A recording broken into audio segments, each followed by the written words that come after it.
આપને ખ્યાલ હશે કે જ્યારે ફોર્મ ભરવાનું હતું ત્યારે પણ ફોર્મ ભરતા વખતે લાવો હું પકડું છું ફોર્મ ભરતા વખતે પણ પહેલાં અહીંયા હું દર્શનાર્થે માટે આવ્યો હતો અને જ્યારે હું મેડિકલ કોલેજમાં ભણતો ત્યારથી આ મારા માટે એક આસ્થાનું કેન્દ્ર રહ્યું છે અને આજે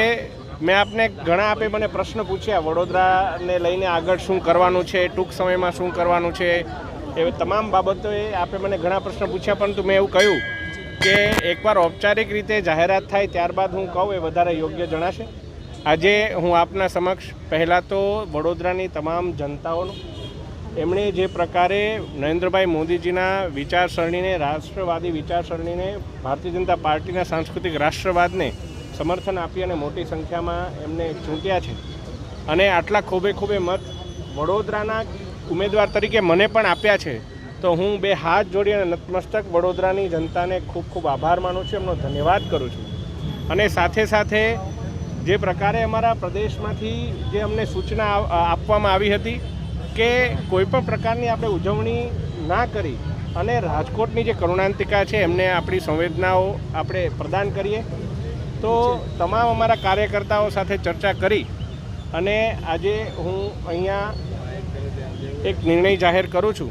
કે વડોદરાની જનતાએ 5,82,126 સમગ્ર ગુજરાતમાં ત્રીજા નંબરે વડોદરાને સ્થાન આપ્યું છે અને આટલી મોટી જંગી બહુમતીથી ભારતીય જનતા પાર્ટીના ઉમેદવાર એટલે કે મને જીતાડ્યો છે. ત્યારે રાજકોટના જેટલા પણ આપણા મૃતકો આપણી વચ્ચે હવે નથી, એમને લઈને મુખ્યમંત્રી રાહત ફંડ દ્વારા ઘણી જાહેરાતો થઈ છે, તો આ 5,82,126નું અનુદાન હું પણ રાજકોટ માટે મુખ્યમંત્રી રાહત ફંડમાં આવતીકાલે કલેક્ટર સાહેબને હું સુપરત કરવાનો છું. સાથે આપે જોયું કે વડોદરાની અંદર છેલ્લા 1.5 મહિનામાં સખત ગરમીમાં અમારા કાર્યકર્તાઓએ ખૂબ મહેનત કરી અને આજની ચૂંટણીમાં મતદાતાઓએ પણ ખૂબ ગરમી સહન કરી અને એમનો મત આપ્યો છે.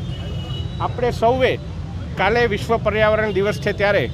પર્યાવરણને લગતી ચિંતા કરવાની તાતી જરૂરિયાત છે. વડોદરામાં જે પ્રકારે વૃક્ષો દિવસે ને દિવસે ઓછા થતા જાય છે એના માટે પણ આપણે ચિંતા કરવાની જરૂરિયાત છે. ત્યારે આવનારા 2.5 વર્ષની અંદર 5,82,126 વૃક્ષો પણ વાવવાનો હું એક પ્રયત્ન કરું, એ બાબતનો પણ હું અહીંયા મંદિરથી સંકલ્પ લઉં છું.